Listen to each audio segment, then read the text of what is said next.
সেখানকার সেই উত্তেজনাপূর্ণ পরিস্থিতির ছবি আপনাদেরকে আমরা দেখাবো।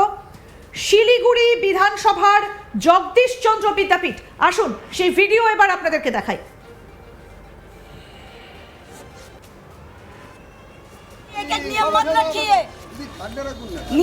নিয়মটা ঠিকঠাক রাখবেন।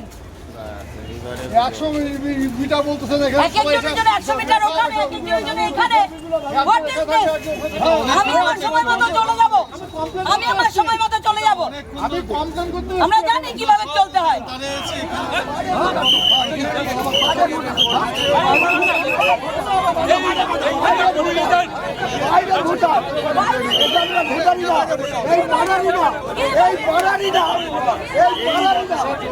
আপনি এই বুথের ভোটারই না, আপনি এই বুথের ভোটারই না, আমরা এই বুথের ভোটার। के लिए एक एक नियम मत रखिए। नियम আমি আমার সময় মতো চলে যাব। আমি আমার সময় মতো। এইরকম উত্তেজনাপূর্ণ পরিস্থিতির মধ্যেই এসে পড়েছেন শঙ্কর ঘোষ। বুথের বাইরে শুরু হয়ে যায় বচসা। নিজেকে সিপিএম পোলিং এজেন্ট পরিচয় দেওয়া এক মহিলা অভিযোগ করেন কেন্দ্রীয় বাহিনী বিজেপিকে বিশেষ সুবিধা দিচ্ছে, আর এই নিয়ে দুপক্ষের মধ্যে তুমুল বিতণ্ডা শুরু হয়ে যায়। পরিস্থিতি নিয়ন্ত্রণে আনতে দ্রুত পৌঁছয় কিউআরটি বাহিনী এবং উভয় পক্ষকে সরিয়ে দেয়। পরে শঙ্কর ঘোষ তিনি সেখান থেকে কি বক্তব্য, তার কি বলেছেন সেটাও আমরা শোনাবো আপনাদের। এক একজনের জন্য 100 মিটার ওখানে এখানে আমি আমার সময় মতো চলে যাব। আমি কমপ্লেন করতে আমরা জানি কিভাবে চলতে হয়।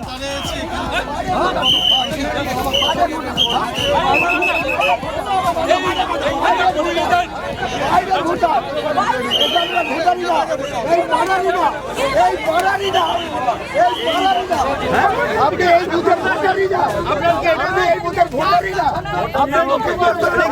আমরা এই বুথের ভোটার।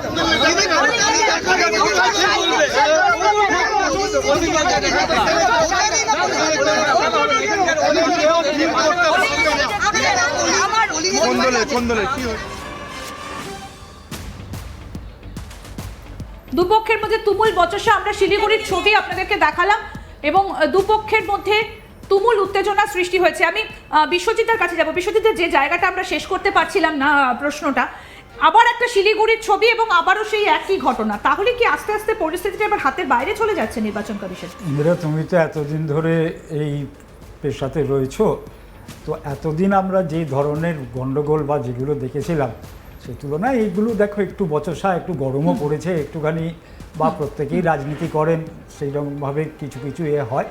এটা খুব একটা বড় গন্ডগোল না। কিন্তু তুমি যেটা বলছিলে যে তোমার এর যে ঘটনা মুর্শিদাবাদ বা মালদার ঘটনা, আমার মতে ওখানেতে যেমন রাজনৈতিক দলগুলোকেও উত্তর দিতে হবে, যে সমস্ত রাজনৈতিক দলের বিরুদ্ধে অভিযোগ উঠছে, একই সঙ্গে কমিশনকেও উত্তর দিতে হবে।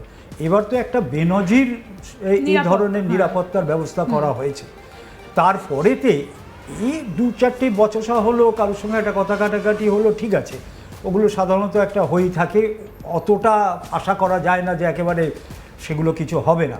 কিন্তু যদি লোক ভোট না দিতে পারে, মানুষ ভোট না দিতে পারে, এমন পরিস্থিতি তৈরি হয় যেটাতে মনে হয় মানুষ আতঙ্কিত, বেরোতে না পারে, সেখানে কিন্তু কমিশনকেও উত্তর দিতে হবে।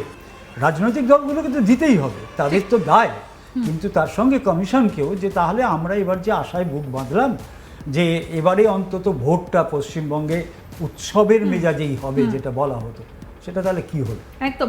আমি এখানে তমসার কাছে যাব। তমসা, আমরা যে ছবিটা দেখাচ্ছিলাম যে পূর্ব মেদিনীপুরের তমলুকে ভূমিপুত্র বলা হয় শুভেন্দু অধিকারীকে, সেখানে নিজের গড়ে গিয়ে তাকে চোর চোর স্লোগান শুনতে হচ্ছে, বিক্ষোভের মুখে গো ব্যাক স্লোগানে পড়তে হচ্ছে। দুর্বৃত্তরা যখন বুঝতে পারছে কি এদের শেষ হয়ে গেছে, তখন শুধুমাত্র মানুষের চোখে ধুলো দেওয়ার জন্য কয়েকজন মানুষ এরা অ্যাকচুয়ালি এদের পরিচয় কি, এরা কারা, সেগুলো দেখলে বোঝাই যাবে যে এরা কেন করছে।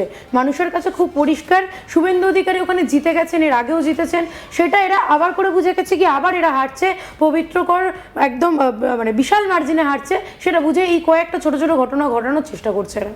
বেশ, আমরা আরেকবার একটু যাব যেখানে ছিলাম আমরা শিলিগুড়িতে। কি বলেছেন শঙ্কর ঘোষ একবার শোনাই আপনাদের। নতুন পশ্চিমবঙ্গের জন্য মানুষ ভোট দিচ্ছে, সরকার পরিবর্তন হবে এবং ভবিষ্যতে শিলিগুড়ি এবং উত্তরবঙ্গকে নিয়ে আমার যে স্বপ্ন ছিল সেই স্বপ্নগুলো সফল হবে। এইমস তৈরি হবে, আইআইটি তৈরি হবে, আইএমএ তৈরি হবে, ক্যান্সার হসপিটাল তৈরি হবে। ফলে স্বাভাবিকভাবে একদিকে যেরকম শিক্ষা স্বাস্থ্যের ভরকেন্দ্র হিসাবে, বাণিজ্যের ভরকেন্দ্র হিসাবে শিলিগুড়ি গড়ে উঠবে, অন্যদিকে শিলিগুড়ির মানুষের গড় আয় আমরা 12,000 থেকে বাড়িয়ে 20 থেকে 22,000 অবধি নিয়ে যাওয়ার আমরা চেষ্টা করব। এবং কথা দিচ্ছি শিলিগুড়িতে সরকার গড়বার পরে কোনো ব্যবসায়ী অন্তত মার খেয়ে এই যন্ত্রণায় ভুগবেন না যে তাদের দুষ্কৃতীদের অ্যারেস্ট কেন করা হয় না।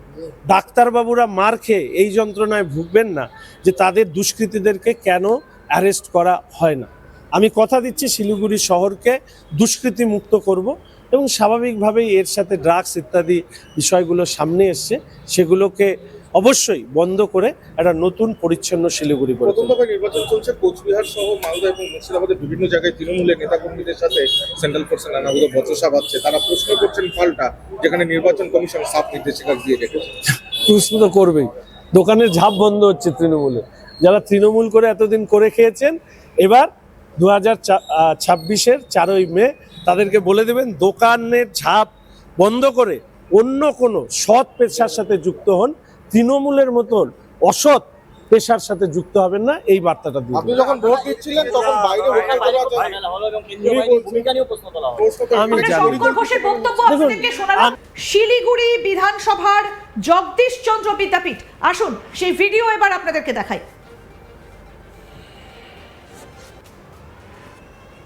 একের নিয়ম মত রাখিয়ে নিয়মটা ঠিকঠাক রাখবেন। 100 মিটার বলতেছেন এক একজনের জন্য 100 মিটার ওখানে, এক একজনের জন্য এখানে। What is this? আমি আমার সময় মতো চলে যাব, আমি আমার সময় মতো চলে যাব। আমি কমপ্লেন করতে আমরা জানি কিভাবে চলতে হয়।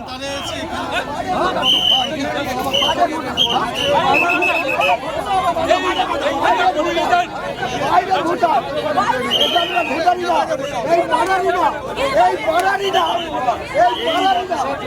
আপনি এই বুথের ভোটারই না, আপনি এই বুথের ভোটারই না, আপনি বুথের ভোটার দেখিয়ে আমরা এই বুথের ভোটার। একজনকে নিয়ে এক এক নিয়ম মত রাখিয়ে নিয়ম, আমি আমার সময় মতো চলে যাব, আমি আমার সময় মতো। এইরকম উত্তেজনাপূর্ণ পরিস্থিতির মধ্যেই এসে পড়েছেন শঙ্কর ঘোষ। বুথের বাইরে শুরু হয়ে যায় বচসা। নিজেকে সিপিএম পোলিং এজেন্ট পরিচয় দেওয়া এক মহিলা অভিযোগ করেন কেন্দ্রীয় বাহিনী বিজেপিকে বিশেষ সুবিধা দিচ্ছে, আর এই নিয়ে দুপক্ষের মধ্যে তুমুল বিতণ্ডা শুরু হয়ে যায়। পরিস্থিতি নিয়ন্ত্রণে আনতে দ্রুত পৌঁছয় কিউআরটি বাহিনী এবং উভয় পক্ষকে সরিয়ে দেয়। পরে শঙ্কর ঘোষ তিনি সেখান থেকে কি বক্তব্য, তার কি বলেছেন সেটাও আমরা শোনাবো আপনাদের। এক একজনের জন্য 100 মিটার ওখানে, এক একজনের জন্য এখানে। What is this? আমি আমার সময় মতো চলে যাব, আমি আমার সময় মতো চলে যাব। আমি কমপ্লেন করতে আমরা জানি কিভাবে চলতে হয়।